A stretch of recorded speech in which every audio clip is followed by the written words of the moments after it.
अच्छा बाबूजी, हम गायक मुकेश आजाद मिर्जापुर के माटी से। ए भैया, हमरे आवाज में आप लोग बहुत बिरहा सुन ली, तमाम बिरहा सुन ली, एकदम ताजा ताजा मैटर। और ई बिरहा गावे के पड़ल हमके। ए सरकार में इतना अपमान हमरे दलितन के सहे के पड़त हो। भैया हो, बाबू हो, पंकज भैया के देख रेख में स्टूडियो में हमारे गुरुजी बैठे हुए हैं गार्जियन के रूप में। ब्रिकेश कवि जी मास्टर साहब आवा 4 लाइन भूमिका में भाव देवे पड़ल। अपने देश में हो रहा क्या है।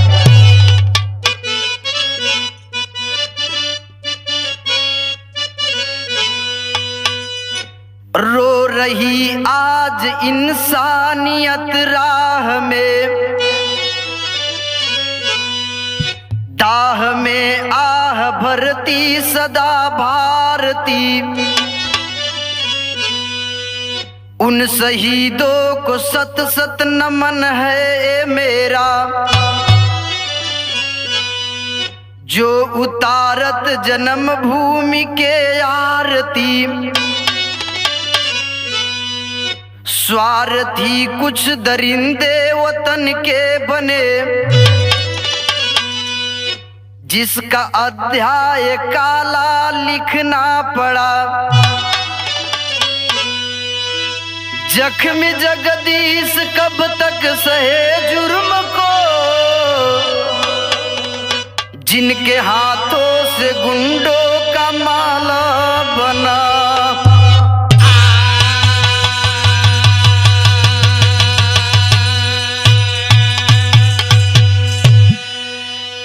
भैया हो, बाबू हो, कहानी के समझ लें। आज आपन देश, ए देश सोने की चिड़िया कही गई। जिस देश में आजादी मिलकर भी हम आजाद नहीं हैं। गजल में भाव देना पड़ा मास्टर साहब।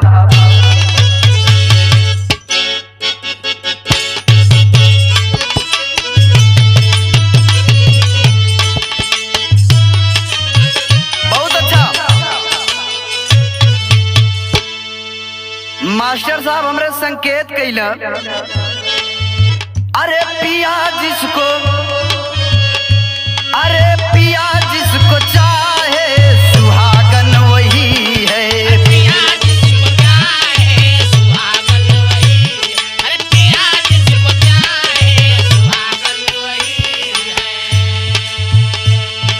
अरे पिया जिसको चाहे सुहागन वही है।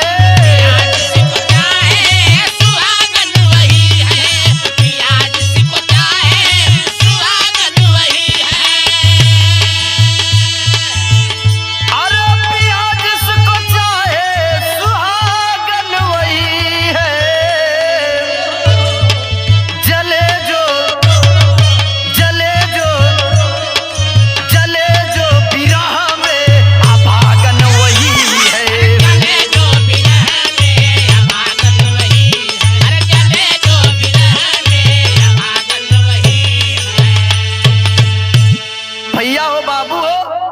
कहानी पे गौर करेंगे आप लोग। जैसे कि अभी मैं एक बिरहा गाया था कोरोना के विषय में। दुनिया कितना स्वार्थी है। अपने माँ बाप जब अपने साथ नहीं देते तो दूसरा कौन देगा। हालांकि मेरे माँ बाप साथ दिए, मुझे घर में अपनाए, लेकिन बिरहा में भाव देना पड़ा।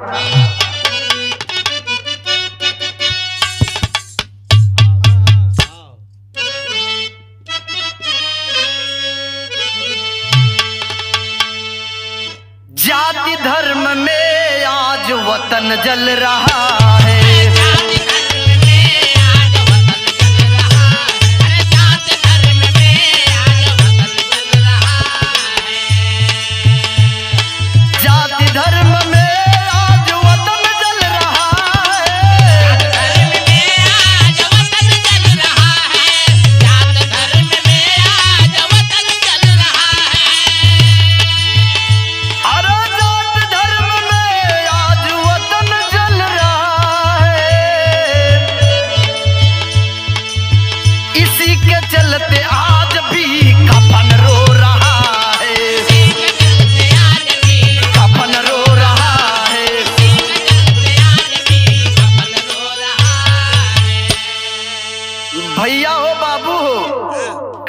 पर आप लोग गौर करेंगे, कितना सुंदर भाव लिखे कवि जी। हम सबको सोचने विचारने के लायक ये लाइन है, जाति धर्म में आज वतन जल रहा है। बारे हमारे देश के नेता, वोट लेने के टाइम पे कोई जात धर्म नहीं है, और जब जीत के चुनाव आ जाते हैं तो भेदभाव। कुछ बात बताने जा रहा हूँ बिरहा के माध्यम से, और हम आप सबको गौर करना पड़ेगा, सोचना विचारना पड़ेगा, नहीं अपने देश की हालत बहुत खराब हो जाएगी। इसलिए शहर में भाव देना पड़ा मास्टर साहब।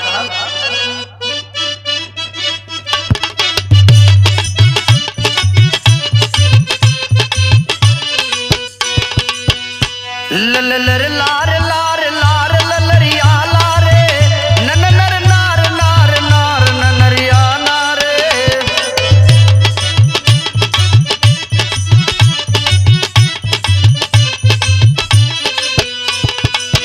हाथरस कांड अभी भूल नहीं पाए हैं, उसी के बीच में जे तीज गोली खाए हैं।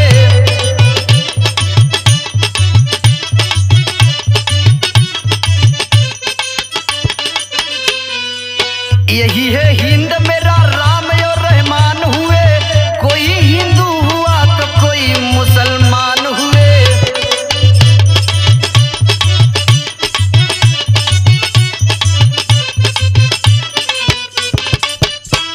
एकता की लहू बहती मेरे वतनवा में, सोन चिरैया कहता भारत था जहनवा में।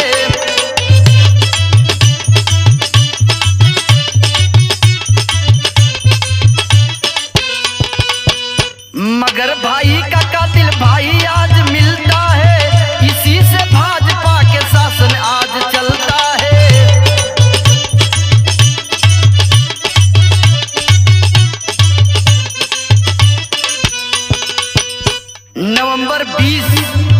नवंबर 20 की व्याथा अभी सुनाता हूँ, जिला मिर्जापुर की कहानी आज बताता हूँ।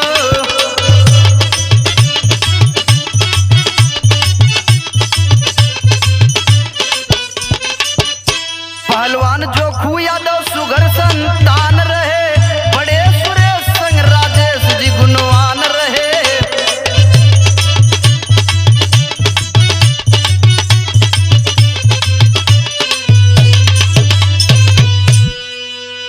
भैया हो बाबू हो कहानी के समझ लें। ए भैया, आपन देश, इसी देश में अभी अभी एक घटना घटी। 14 सितंबर हाथरस कांड, बीच में बलिया गोली दुर्जनपुर कांड। अभी तक इसका कोई फैसला नहीं हुआ, न्याय नहीं मिला। एक गरीब के बेटी का इज्जत लूटे गई, उसमें कुछ नेता राजनीति करते हैं, वो समाप्त नहीं हुआ। तब तक बलिया में दुर्जनपुर में जयप्रकाश को गोली मार दिया गया। बारे हमारे देश का यह बाबा साहब का संविधान हो? क्या बाबा साहब ने यही कहा था कि अपने हक के लिए जेपी पाल लड़ने गया था? कुछ गलत नहीं बोला था, इतना ही बोला था कि भैया वोट पड़ जाने दीजिए, जो सही होगा वही सच मानेंगे। लेकिन धनंजय सिंह सोचता क्या है, राज मेरी, सरकार मेरी, विधायक मेरा, और ये अहिर गड़ेरिया का कोटा कैसा होगा? बारे हमार समाज दिन में गोली मार दिया, 4-4 गोली सीने में छेद कर गई। और उस जगह के सरकार को मैं क्या बोलूं, यही मेरा सरकार है। बारे हमार देश, एक लाइन यहाँ गीत देवे के पड़ल मास्टर।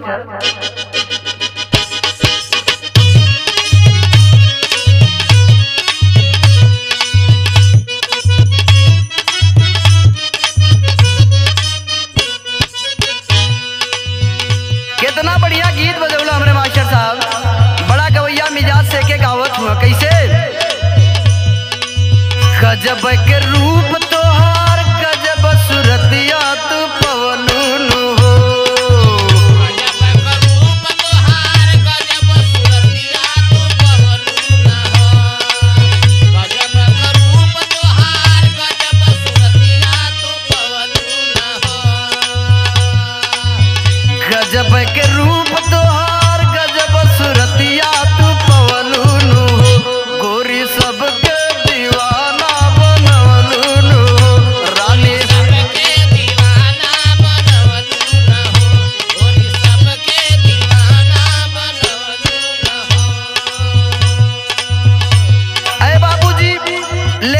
अभी जो बात बताया मैं, इसका कोई न्याय नहीं मिला।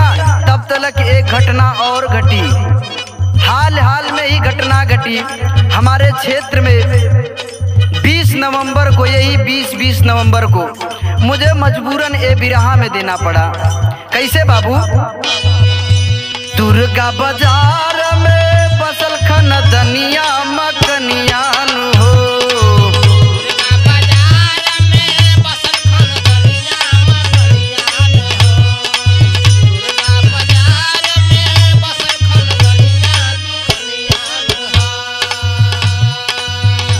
दुर्गा बाजार में बसल खन दनिया मकनिया न हो, कर भरदी में अइले किसनिया न हो।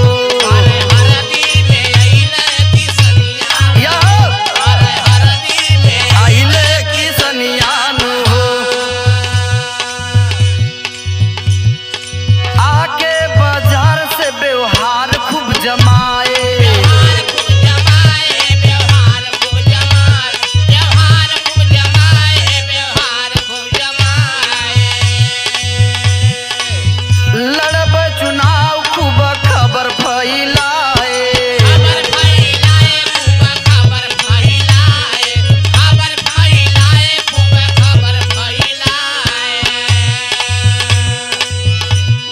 के चुनाव अइले ज्ञान देवी रनिया मकनिया न हो,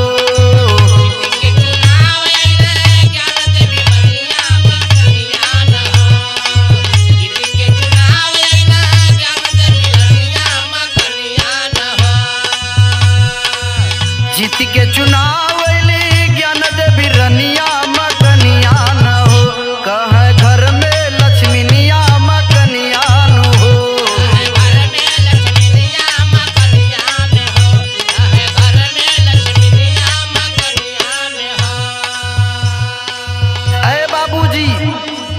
देखिए बलहरा गांव में, उसी गांव में एक बगल में हरदी गांव आता है, जो मेरे घर से 10-12 किलो ही मीटर दूरी है। वही के रहने वाले राजेश यादव प्रधान जी, उनके पिताजी का नाम जोखू यादव पहलवान, खानदानी पहलवान थे, जिनका घर दुर्गा बाजार मिर्जापुर में था। अरे बाबूजी, वहाँ पे पूरी खानदान उनकी थी। कुछ दिन पहले उनके बाप दादा हरदी में लेकर के जमीन आए कि वहाँ पर किसानी करेंगे, कुछ जमीन लेके छोड़ देंगे। ए भैया, इतना सोच करके जमीन ले लिए, यहाँ पर घर बना लिए और कुछ अच्छा लगने लगा जब कोई एरिया, तो वहाँ पर रहने लगे। राजेश यादव जी व्यवहार इतना अच्छा था, व्यवहार इतना अच्छा बना लिए कि लोगों ने उनकी चुनाव में चर्चा दे दिया। ए भैया, जब चुनाव में चर्चा दे दिया तो राजेश यादव को चुनाव में खड़ा कर दिए। उनकी औरत ज्ञान देवी चुनाव में खड़ी हो गई। जब चुनाव जीत के भी आ गई, उसके बाद होता क्या है, एक लाइन गीत हो भैया।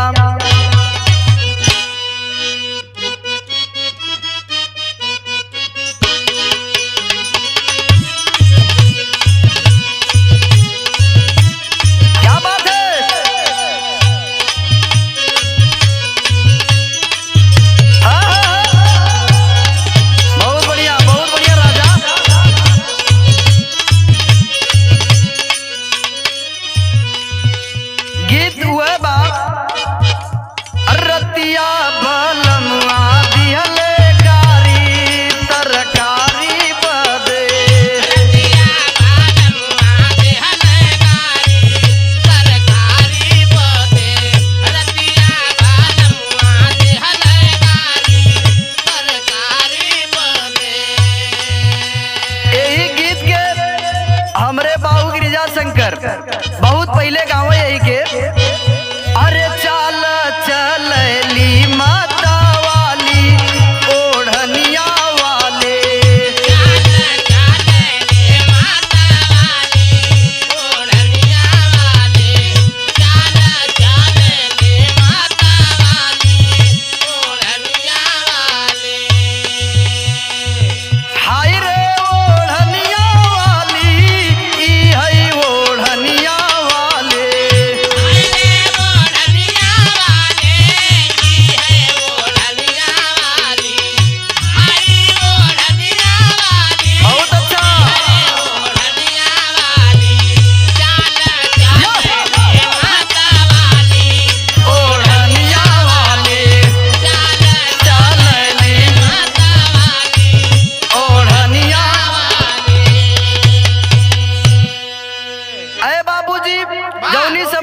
बार प्रधान बन के ज्ञान देवी दुल्हन आ जाती है, बड़ा चर्चा हो गई।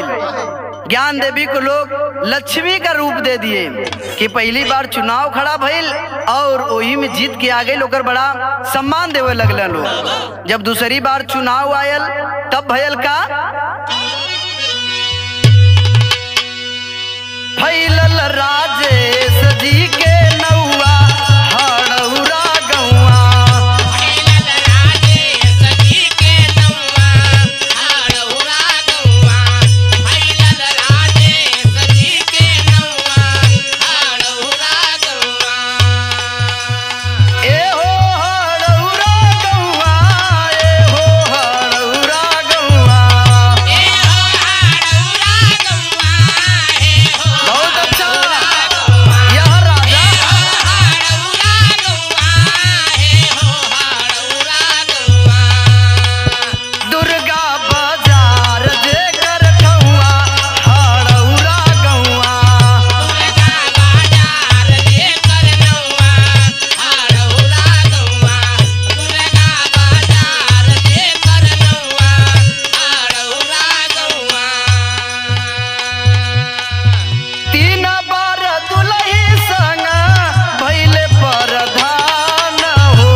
भैया हो बाबू हो, कहानी पर गौर करेंगे आप लोग। देखें, जब दुल्हन प्रधान बन के आ जाती है उसी के बीच में राजेश का बड़ा चर्चा हो गई। चर्चा भइले के बाद वही बीच में राजेश यादव बलहरा मोड़ से थोड़ा सा आगे एक ढाबा खोले, जो कि उनका ढाबा भी बड़ा मशहूर था। कई बार उस ढाबा पे मैं भी गया हूँ।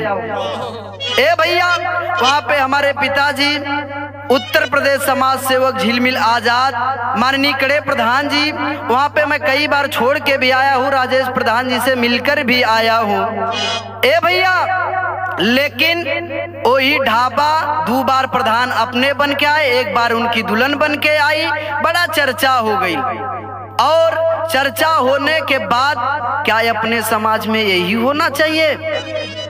चाहे यादव समाज के लोग हों, चाहे चमार समाज के लोग हों, चाहे हर भर राजभर कोयरी गोड़ पासी धैकार कोई भी समाज के लोग हो, अगर अपने हक के लिए गरीबों के लिए लड़ने जाएंगे तो क्या आप गोली मार दोगे?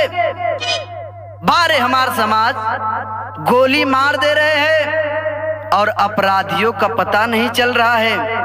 देखिए राजेश यादव जी के 20 नवंबर 20 में होता क्या है।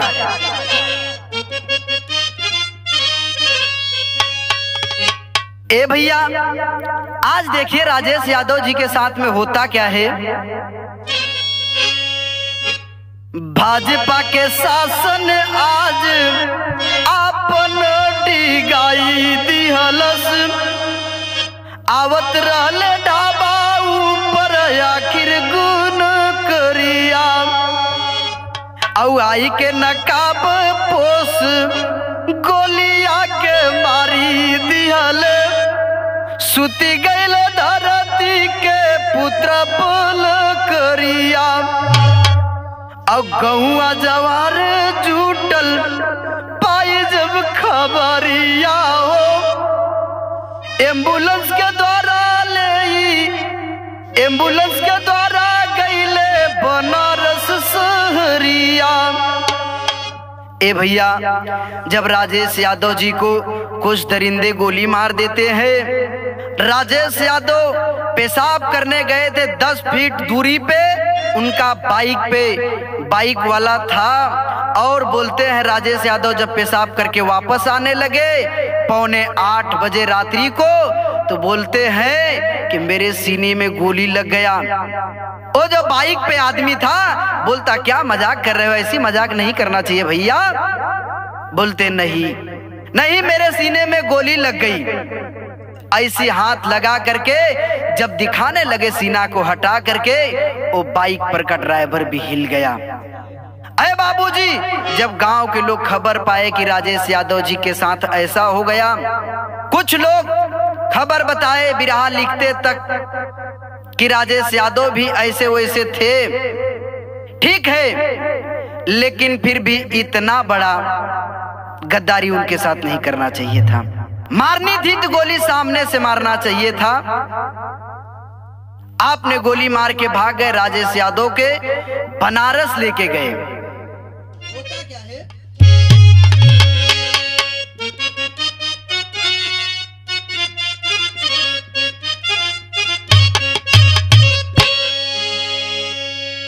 बड़ी पुरान और बड़ी मिजाजी गीत बजौलन। बिरहा जगत में बल्ली उस्ताद उस समय गाँव अपने जवानी में कि आज एकादशिया बिहान दुई दसिया तेरसिया के नाम। लेकिन यही गीत के हमरे बाऊ गाँव के तो सब गाँव है, लेकिन वो ढंग अलग ढंग से गाँव तनी। अरे बीड़िया पिया दयावन धुआं ना उड़ता हो, खोखता आवना हे खोखता आवना, कचहरिया से बलमु खोखता आवना, कचहरिया से बलमु खोखता आवना, कचहरिया से बलमु खोखता आवना। लेकिन भैया हो बाबू हो, तर्ज के छोड़ा भाव पे आ जा। वो समय होत का बा, जो समय राजेश यादव के गोली लगल बा, कुछ साथ के साथी बनारस लेके गए। तो होता क्या है, सुन के सोर जोर अइले हर भैया बीरनवा गोहनवा में ना हो, गोहनवा में ना रोवे बहिनी बीरनवा गोहनवा में ना, रोए बहिनी बीरनवा गोहनवा में ना, रोवे बहिनी बीरनवा गोहनवा में ना। अरे गोहनवा में यो हो, गोहनवा में ना हो, गोहनवा में ना, रोए बहिनी बीरनवा गोहनवा में ना, रोए बहिनी बीरनवा गोहनवा में ना। दुलही के सुनाही के उरो की पावे, दुल्हन काया सनाही कोई रोक पावे, दुल्हन काया सनाही केहू रोक पावे। यह लाइन तक करेजा छेद देला भैया। दुलही के सुनाही के उरो की पावे, अछतिया पे गुर के दुलही बतिया जतावे, छतिया पे गिर के दुल्ही बतिया चेतावे, छतिया पर गिर के दुल्ही बतिया चेतावे। अब के पूजाई हमर दुखवा में सतिया विपतिया होना हो, विपतिया होना आयल सर पे आफतिया विपतिया होना, आयल सर पे आफतिया विपतिया होना, आयल सर पे विपतिया आफतिया होना। अरे बाबूजी, जौनी समय ई बतिया दुलही सुनलस हो, ज्ञान देवी सुनती है, कलेजा कांप जाता है। ऐसा नहीं हो सकता है। मेरे पति जी हमेशा समाज में रहने का काम किए, समाज सेवा किए। ऐसा मैं नहीं जान सकती हूँ कि कोई मेरे पति का दुश्मन होगा। अरे बाबूजी, जौनी समय शिवपाल लड़का सुनता है, बड़े भाई सुरेश यादव सुने और छोटा भाई राकेश यादव सुना। जिस समय सुना, अरे पहुंच गया साथ में हो, भैया भैया कह करके रोने लगा। का इतना दिन बदे आयल रहा, बड़ा साथ देत रहा हमार भैया, बड़ा लोगन के समाज में व्यवहार बनौले रहला। ढाबा पर से लेके घर तक के, यहाँ से लेके मंत्रालय तक के आपकी पहचान थी। जो कुछ भी हुआ भैया, आपके साथ बहुत बड़ा गलत हुआ। मैं भी कहता हूँ दावा के साथ में कि राजेश यादव के साथ गलत हुआ, इसलिए कि अभी तक हाथरस कांड, एक लड़की की बलात्कार हो गई, अभी तक उसे न्याय नहीं मिला। मनीषा का बाप दर बदर भटक के जहर मांग रहा है कि जब तक मुझे न्याय नहीं मिलेगा तब तक, नहीं तो मुझे जहर दे दीजिए। अरे बाबूजी, इतना ही नहीं, माननीय जब अपने देश उत्तर प्रदेश के मुखिया योगी साहब जी जब कुर्सिया पे बैठला तो गाय के मुंहते से धोला। बड़े भैया अखिलेश यादव बैठे थे तो वही कुर्सिया के गाय के मुंहते से धोला, ये बदे कि उस पे एक दलित व्यक्ति बैठा था। आपने तो उस समय बोला कि मैं कट्टर हिंदू हूं, हिंदूवादी करूंगा, और आज इस समय क्या हो रहा है अपने देश में। वो मनीषा मुसलमान थी, जेपी पाल मुसलमान था, राजेश यादव मुसलमान थे। आपने तो बोला था कि मैं कट्टर हिंदू हूं और हिंदूवादी करूंगा और करता रहूंगा। साहब बस फर्क इतना है ना कि ये सब दलित के बेटे हैं, गरीब के बेटे, दलित के बेटे। क्या यही मिलना चाहिए न्याय दलित को? इतना ही नहीं बोलने जा रहा हूं, टेरी में भाव देना पड़ा।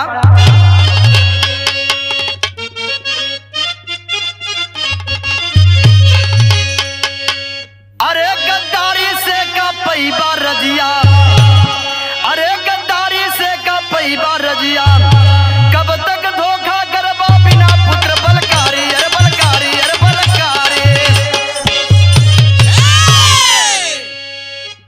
अरे भैया, गद्दारी से का पैबा रजिया, कब तक धोखा करबा पुत्र बिन बलकारी। गद्दारी से का पैबा रजिया, कब तक गद्दारी करोगे? पापट में देना पड़ा। कैसे?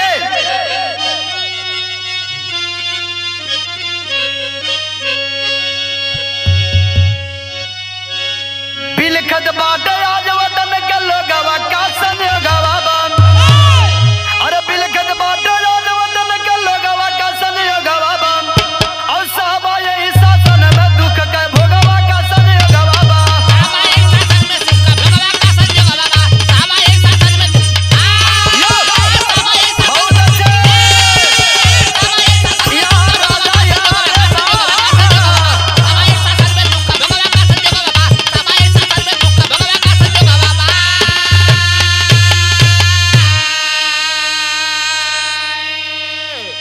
अब ही कांड हाथरस के पुरानी नाही भइले हो, और दुर्जनपुर के कांड अधूरा अब तक ही रह गईले हो। अरे कलपत बाटा मिर्जापुर का लोगवा का संयोगवा बन, अब भोगत बाटे समाजवादी लोगवा का संयोगवा बन।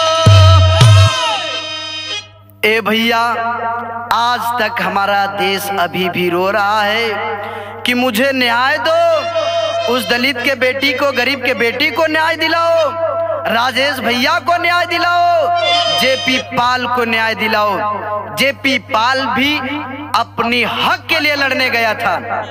अपने हक के लिए अगर लड़ने जाता है तो क्या आप यही करोगे? आपकी सरकार है तो आप गोली मार दोगे? अगर सच बोलना बगावत है, अगर सच बोलना यही है कि आप गोली मार दोगे, तो मुकेश आजाद को भी गोली मार दो। आप यही न चाहते हो आप कि इन लोग की शिक्षा पहले ले ली जाए? बाबा साहब ने पहले बोले थे, और बाबा साहब के बतिया जे अपनौलस उ है तो आज आदमी हो गल। बाबा साहब व्यक्ति के तौर से एक ही जात पात को नहीं संविधान बनाए थे, सबको यही बोले थे कि सबको न्याय बराबर की मिलना चाहिए, सबको हक बराबर की मिलना चाहिए। यही बराबरी है, यही आपकी राज है। इतना ही नहीं, आला में देवे पड़ल मास्टर साहब।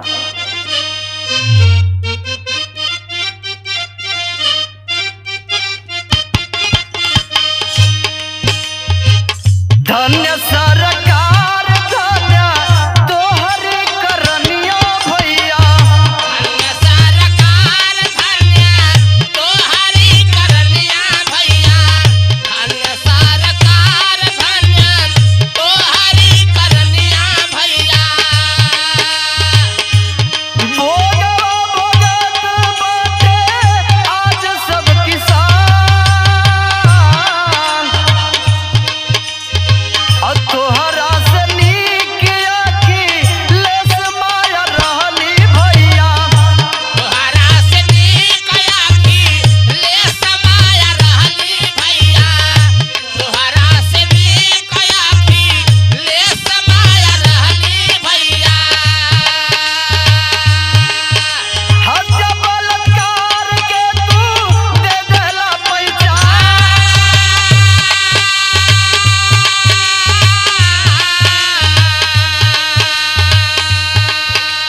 कहावे के आजा भोगी उपी भइले भैया।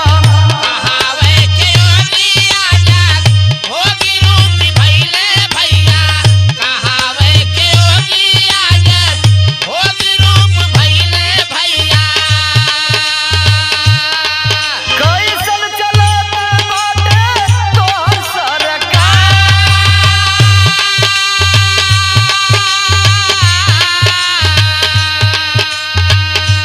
रोज रोज हत्या बलात्कार होत बाटे बाबू। रोज रोज हत्या बलात्कार होत बाटे बाबू, रोज रोज हत्या बलात्कार होत बाटे बाबू। मिट जाई भाजपा के 22 में निशान।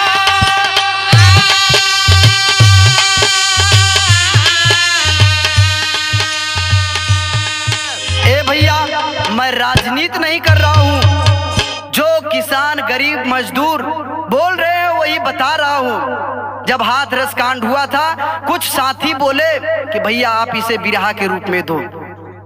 मैं कहा भैया उस दरिंदों पे तो मुझे बोलने में शर्म आ रही है। जब बलिया में गोलीकांड हुआ, कुछ साथ के साथ ही बिहार के लोग, उत्तर प्रदेश के लोग बोले आजाद जी इसे बिरहा में दो। मैंने कहा यार क्या दूं, मुझे समझ में नहीं आ रहा है दरिंदों के विषय में क्या बोलना चाहिए। लेकिन जब राजेश यादव का हत्या हो गया तो मजबूरन बिरहा के रूप में देना पड़ा। आखिरत में खड़ी में भाव लगल,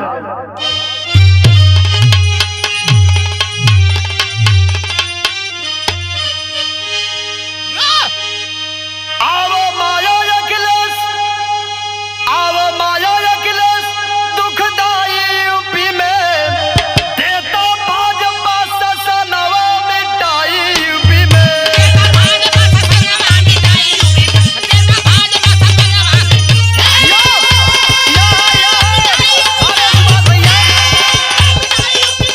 क्या बात है राजा,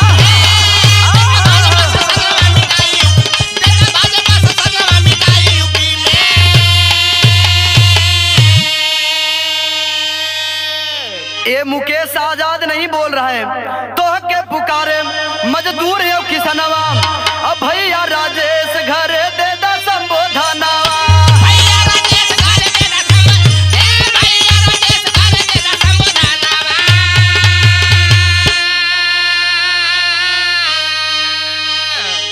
अरे दुखवा के हमारा नाम मिटाई यूपी से, अरे दुखवा के हमारा नाम मिटाई यूपी से, देता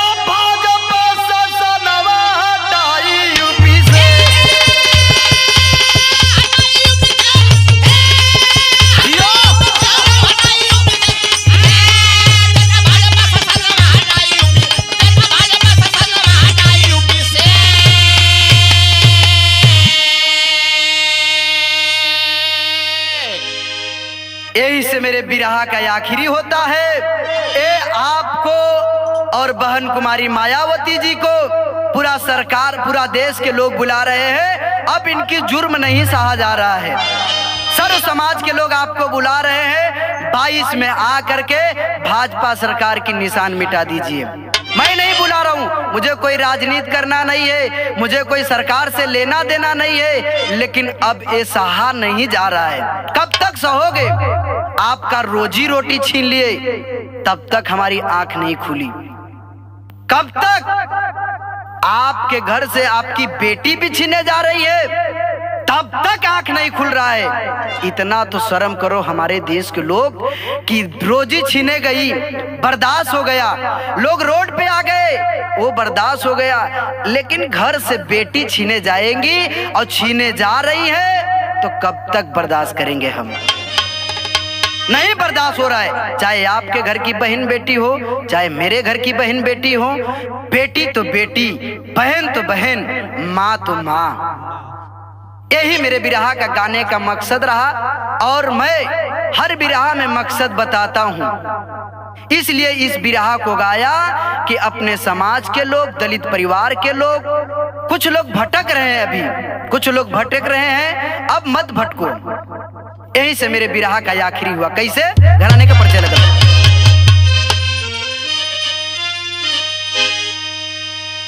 गुरु बिहारी गुरु गणेश, चाहे बाबा साहेब का सम्राट,